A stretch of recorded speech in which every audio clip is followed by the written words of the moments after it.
The following program is in described video for the visually impaired. It is also suggested that you listen to it under the influence of heavy drugs. Thank you. Welcome back, beards and beardettes. Today, we're going to be doing a couple of things here. For one, we're going to be building some grain and LC jar lids.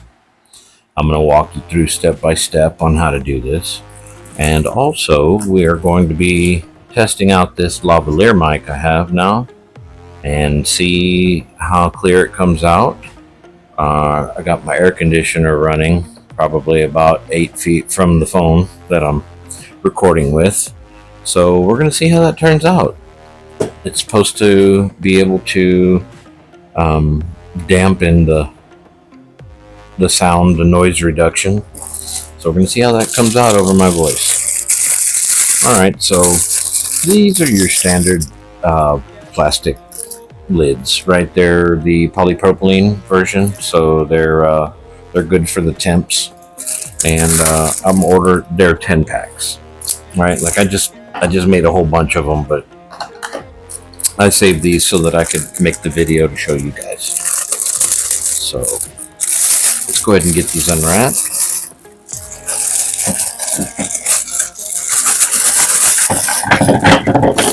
Now there's many different versions of these types of lids. I get the ones that come with the silicone seal ring, and they seem to do very well.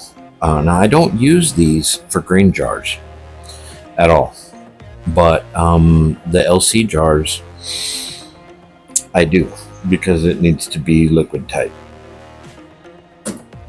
You can see, let's see if you can see in here, there's like a groove that goes all the way around the lid there, and that's for you to put that silicone ring in there so that it seals watertight.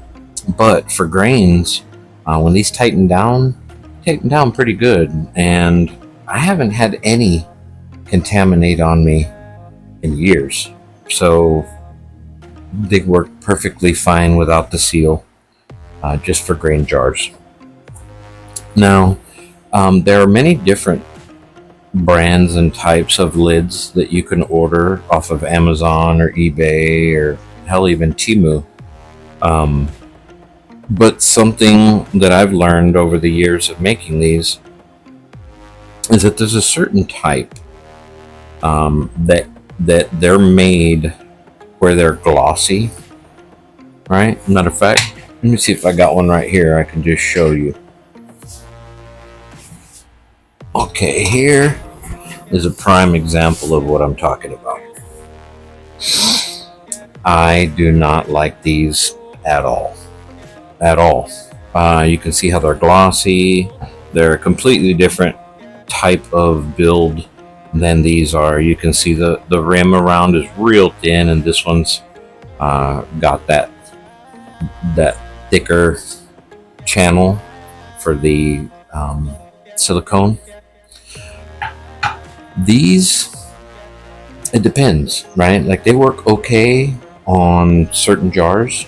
You know, I'm sure you guys out there that are experienced with this know this already, but for those who are just getting started, there's a bunch of different brands of jars. Like there's Kerr, there's Ball, there's many others, right? Like there's probably, I could find 5 or 6 easily without even getting into the obscure ones.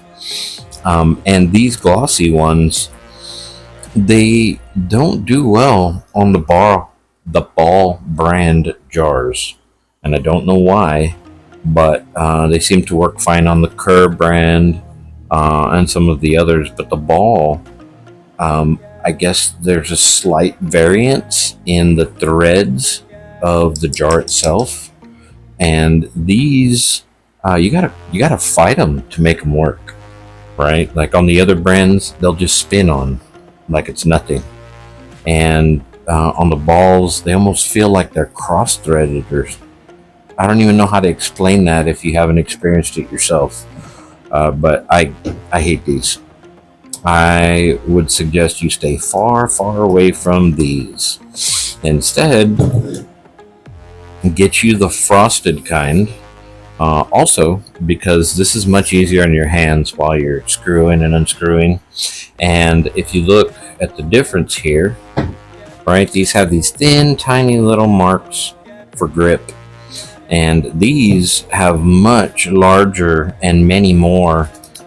Gives you a lot more texture to get a good grip on things when you're working with them. Because after you PC the jar of grains, sometimes you got to put some wrench on it to get it off. And these are much, much better. So when you're looking for lids, be sure to look for the frosted, right? It's a frosted texture on it with the thicker channel here and these thicker, much more frequent things here, right? So keep an eye out on those. Will make life much easier for you. But we're going to go ahead and get started here. And first, before we do any of the grain lids or the LC lids, I want to walk you through a couple of things that you're going to want to have on hand to make this process go pretty smoothly. Okay. Now, for one, you want a drill. It doesn't have to be a little one like this. It can be a larger drill. It's just that I have the big drills and the small drills, and to me, this is just easier to handle, right? Like, I don't need the big drill for this. It definitely gets the job done, no problem. I also like to have me a rag on hand, a clean rag, right? You don't want to use some dirty, nasty rag for what we're going to do here. So make sure it's freshly laundered or at least clean. And you're going to, for the grain jars, you're going to need filter stickers. Now, I understand that a lot of people are buying the cheap Chinese made ones, and they're not very good quality at all. I keep hearing about people talking about how these come off the lids, about how if they leave them for more than one run, they start to contaminate the following runs of grains. All kinds of problems with those cheap Chinese ones. These here are specifically the Microppose brand, Microppose. That's 2 P's. And I can't rave about these enough. I've been using these for about 5 years now, and these are synthetic fiber, so they're not the paper type, or it's a woven synthetic, and they're hydrophobic by nature. And the adhesive on these is 3M branding. Now, those who haven't been in construction or crafts or aren't familiar, 3M adhesive is pretty much superior to anything else out there. Definitely far superior to those cheap Chinese made ones. I have, just like the jar I just showed you a minute ago, I made that jar at least 3, maybe 4 years ago. It's been through countless runs in the PC, and they're still the original ones. I haven't had to change them out at all. And these clean. So even if by chance you happen to have contamination in your jar of your grains, these literally, you just, like dishes, you scrub them, and of course not by themselves, but on the lid. You just hand wash the lid, scrub it with dish soap and hot water, and let it dry out, right? There's no need to bleach them or anything like that. And they just keep on trucking. I haven't had one fall off yet. The only reason I actually have any more of these than when I started with was because I thought I was going to have to replace them. But you really don't. I haven't had to replace any of them for years. So I heavily suggest getting the Microppose brand ones. It's going to save you a buttload of time and effort and energy and headaches and all of that, right? Like I've heard people talk about how after the PC run, it fell off. Well, that entire jar of grains is contaminated now. You can't work with that anymore, or moving them around, they fall off, or like I said, they'll get contamination on them, and then for some reason those paper ones, they just don't, you can't clean them and use them again. Endless use. Definitely. I don't know how much they are now, but last time I bought them, they were $5 for an entire sheet of them. So $5 to save you all of that headache, right? Instead of spending $2 on the cheap Chinese ones that you got to replace every time or every other time, or they're falling off or whatever. I'm sorry, but I've been a penny pincher my entire life, and there's no way I would buy those cheap ones. So we'll move on. You're also going to want some alcohol, right? It doesn't have to be in a Flairosol bottle, a mister, or anything like that. It can be just a bottle of alcohol. But you definitely want some alcohol, and of course your lids, and and some drill bits, right? You need the drill bits for the drill, but that's everything, right?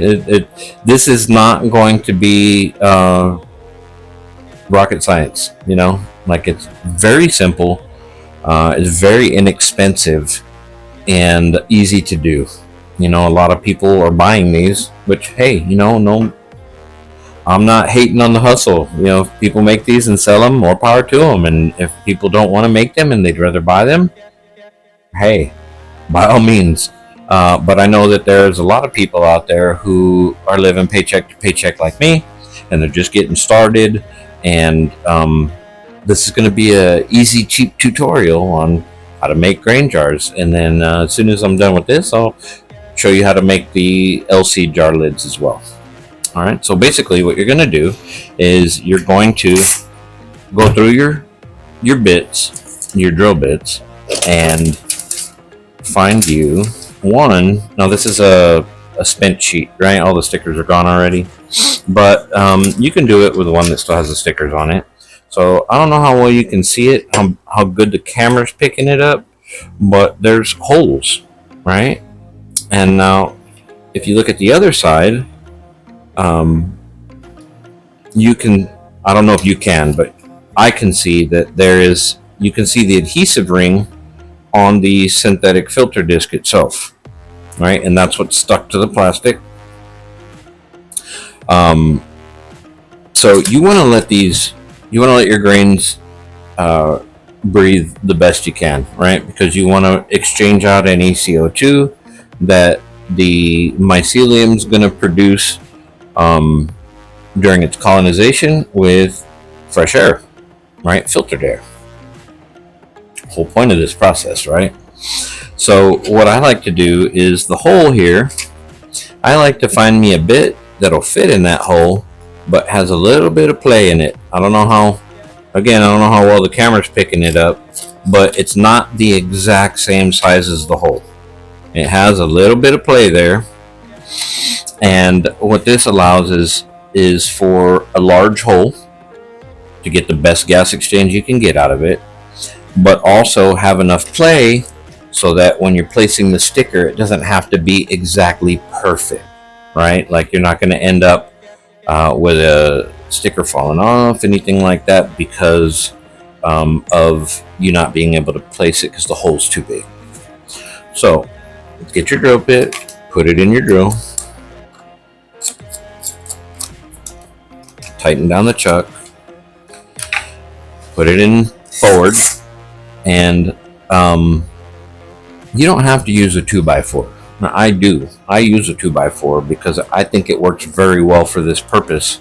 But it could be anything, really. Anything you're not afraid of drilling into. As you can see here, I've, I've got it a few times, and and in theory, if you're doing it like I'm showing you, you should get it every single time. The purpose of this is to give it some backing, right? Because if you try to drill it like this, lots of people drill it like this, and a bunch of times it'll crack the lid, right? Or it'll yank it out of your hand and spin around on here. All that. Get you a piece of wood, something you're not afraid to drill into to damage, and place it on top. Give it that support, and hold it tight.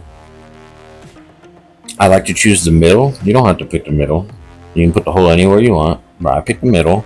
Just give it a little. That's it. See, a little divot in the wood, and then I stick the drill bit in the hole.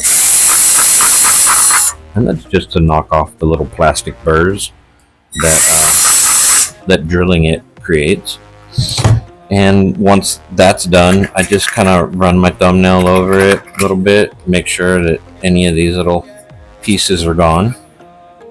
And then in comes the rag and the alcohol.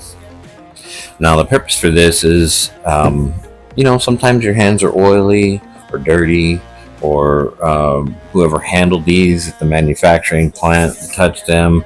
These aren't generally something that somebody's going to handle with gloves on, right? Like, so there may be oils or dirt or whatever. I just do a quick little, just enough to get it wet, and then I rub it around with my finger just to clean it up a little bit, and then dry it. Right now, that's gonna take away any dirt or grime or oils or anything like that. That's gonna prevent your stickers from sticking well. So then you just peel your sticker, and again, I'll see it if the camera can pick it up. I don't know, but maybe you can see it. I'll kind of move it around. Hopefully the reflection will catch off of it, where you can see that there's a ring of adhesive all the way around in the center. Doesn't have any. So what I like to do is I'll normally hold it up to a light source so that I can, and I'm doubting that the camera's going to see it, especially at this angle. But if you hold it up, you can see the light coming through. You can place your sticker on it. Because the light's coming through, it gives you a good sight of how to place it. And again, mine's not absolutely perfect, and it doesn't need to be. But again, I don't think the camera's going to pick it up, but you can see the inside hole, and if it was too far off, you would see the adhesive glue visually through the hole, and there's none. So it's perfectly good on there. I like to rub it around a little bit just to put some pressure on it, make sure it sticks good. Now, it's pretty much set for good, right? But after the very first PC run with this lid, it's going to be cemented on there, because that 3M glue is going to get hot, and then it's going to cool. Well, it's going to get hot, and it's going to adhere to any tiny little bubbles that were left over from us placing it, and then it'll cool, and it'll have, I mean, you have to have intent of pulling these off, even right now. But after they've been through a PC run, they're there, and they're not coming off unless you want to rip them off. But anyway, this is how to do a grain lid. Now, if you don't have a BBFFU or a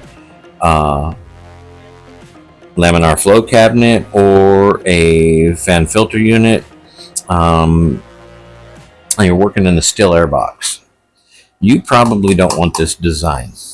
Now, this would work perfectly fine, right? But you would probably, instead of putting this center, you'd want to put this off to the side, and then in the center, you would want to install yourself a ship, a self-healing injection port.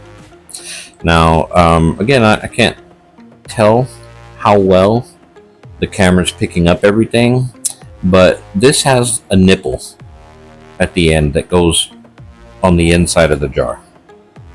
Now, a lot of people will drill the hole, plenty big enough for this to fit through. And then they'll put a little dab of red RTV, which is a temperature resistant RTV, silicone type.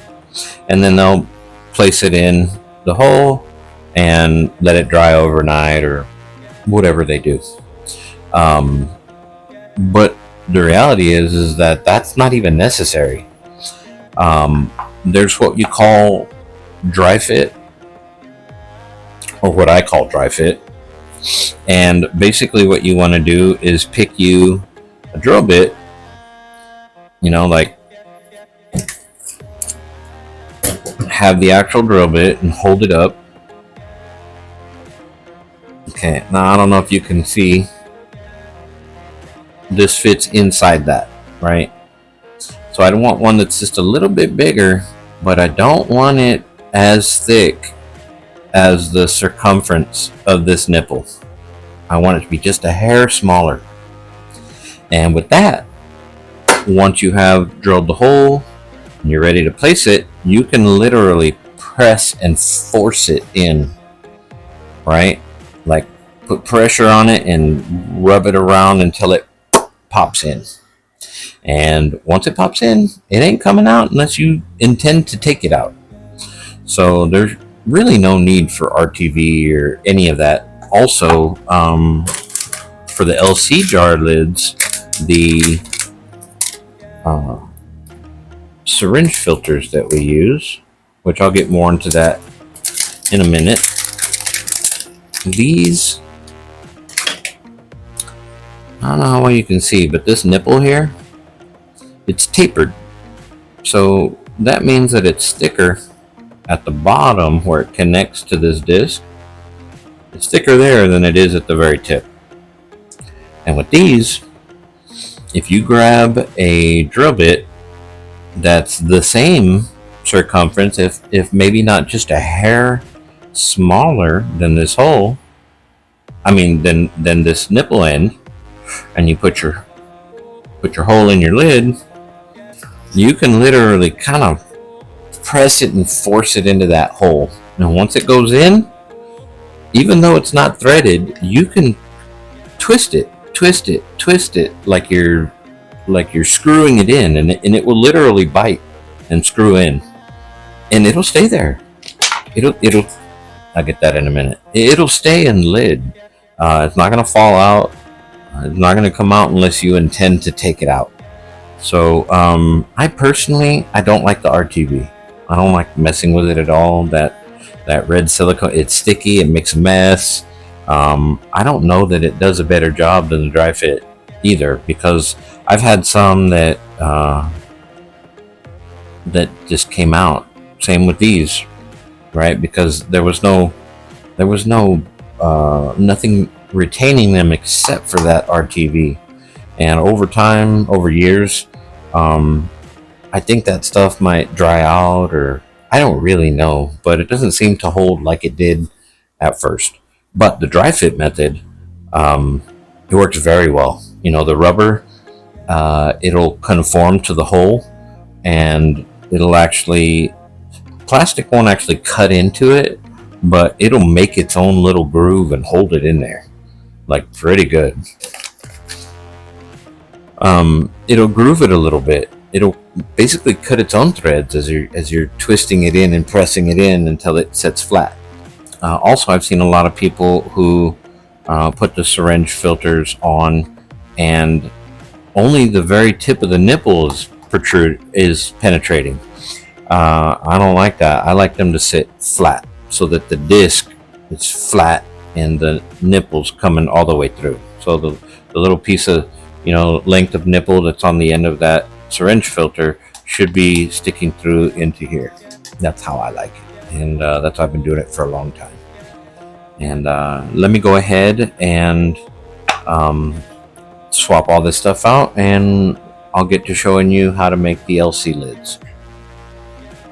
Okay, so we're back, and I made an LC jar lid off camera, just so that I could get set up, know which drill bits I was going to use and such like that. And that's also something I wanted to address. I know people are going to ask in the comment section what size drill bits I used for these. And it doesn't really matter because these and these both come in many different sizes, right? So the diameter of the holes that you're going to need is going to be really dependent upon what you buy and not what I used here. Now, I bought these supplies years ago, so I don't even remember where I got them, whether they were Amazon, eBay, what have you. So I couldn't even tell you to order these specific ones because I don't even remember which ones they were.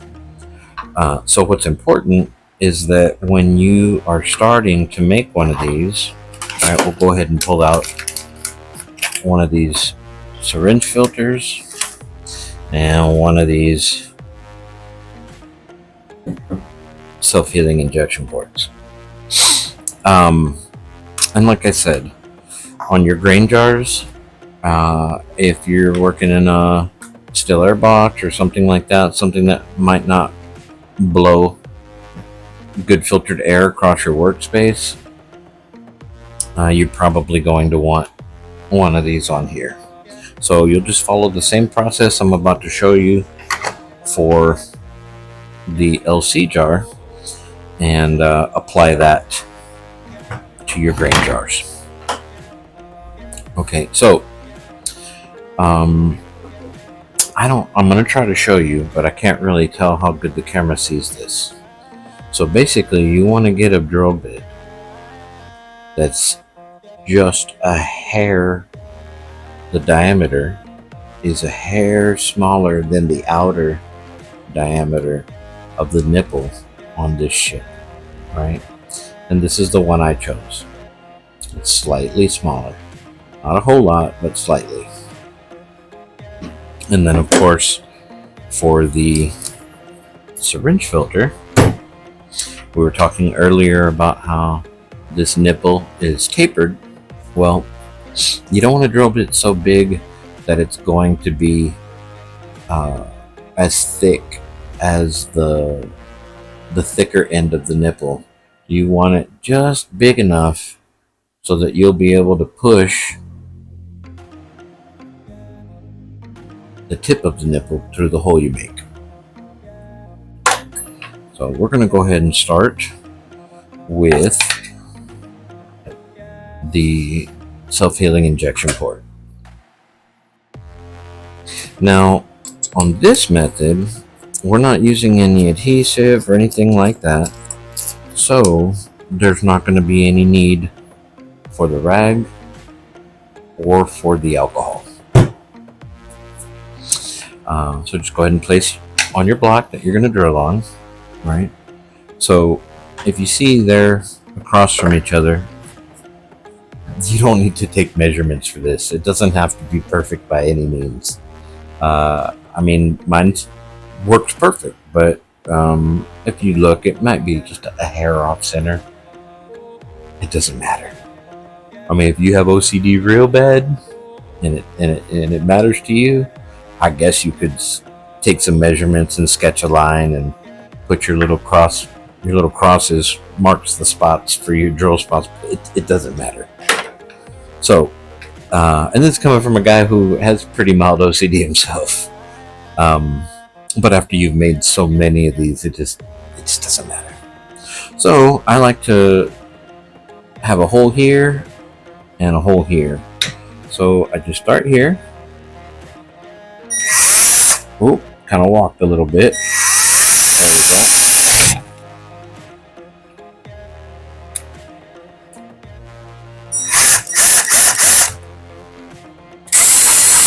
And then I like to do that to it. It just kind of helps to knock off the little pieces, the burrs, you know. It's easier on my fingernails. So once you got your hole, obviously from the outside. You're going to want to stick it in at an angle, right? Like, don't try to just set it over the hole and press it, because that's not really going to work. You do it at an angle so that you seat one side in the hole and then kind of press it in around the hole with your thumbnail. Or you could use a tool. But you see that, how it came through? And then what I like to do is just kind of pinch it. Pinch the lip and pull it up. Let it sucks it nice and flush to the lid. Right? And then it's done. That's done. See, it's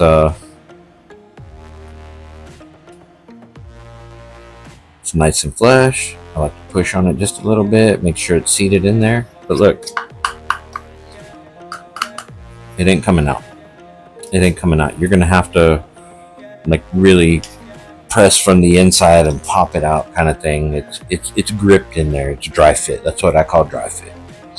Also, so we're gonna go switch out the drill bits. Now, if you're making a bunch of these, I suggest don't switch between every time and drill each lid individually. I would, if I was making 4 or 5 of these, I'd have just drilled this one 4 or 5 times, and I wouldn't have even worried about putting this in yet. I would have just drilled how many ever I needed, swapped over to the smaller bit, and then drilled all of those as well before I tried seating any of these pieces. But since this is for a tutorial, I'm doing it because I'm just doing one to show you. So you set it down, right? You want to pick over here somewhere.